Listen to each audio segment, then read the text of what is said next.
I'm reading a book titled The Teenage Brain by Jensen. And one of the things in chapter 4 that talks about is the difference between an adult brain and an adolescent brain. But it says, and it gives the advice that if we as adults treat adolescents as though they are adults, they're more likely to behave in an adult-like manner, as opposed to, more risk-taking, adolescent-type behaviors. And this is one of the things that I've always done and even said to players when I take over a team or when I'm in, even when I run a clinic, is I tell players I will treat you like an adult until you prove to me that you're unable to handle that responsibility. And so again, as the season gets started and teams start to think about the rules that they're going to have, or coaches start to think about the rules for their teams, and I know one of the first things the athletic director or the principal asked me was, what rules are you going to have with your team, and if they don't,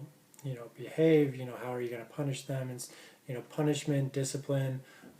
these all become, important aspects of the beginning process of a season or a team or an organization. And so I always try to think of it from a positive standpoint and try to raise the expectations for players. And again, along with that, trying to treat them like an adult or like an equal, and hoping that they can handle that responsibility and then they can reciprocate that type of behavior, as opposed to having to get into the more carrot and the stick type of motivation and proving who's in charge and punishing players for violations and breaking rules and so on and so forth. And to me that's an option, maybe not the best one, but it's an option when the players fail to live up to their responsibility. So when they fail to get things done in the classroom, or they fail to behave appropriately on the court or with teammates or with referees or with coaches,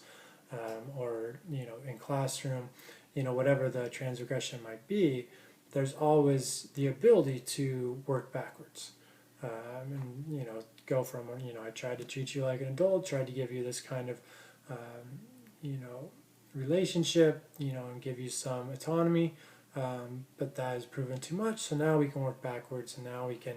deal with punishment and deal with rules and so forth. I think it becomes harder to work the other way and say, okay, well, here are all the rules and punishment and yada yada, and then when there's no rule breaking and no need for those punishment, now then try to figure out how you're going to kind of increase the expectations, or give them more freedom when they're used to having the rules and regulations and so forth, so on and so forth. So for me, it kind of vindicated the way that I think about treating teenagers and giving them